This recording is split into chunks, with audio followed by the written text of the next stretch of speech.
özünlə səmimi olmaq necə olur?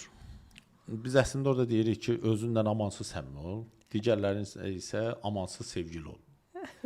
İnsanlar elə başa düşür ki, o səmimilik digərləri ilə bu nəsə sirlərini açmaqdır, ya hansısa şəkildə digərlərinə bir mülayim söz deməkdir və s. Xoşlarına gəlsinlər. Amma başa düşəndən sonra başa düşürlər ki, yox, özünə ilə səmimilik düz deyil, özünlə səmimi olmağı öyrənmək lazımdır. Özünə ilə səmimi olanda düşmən yaradırsan.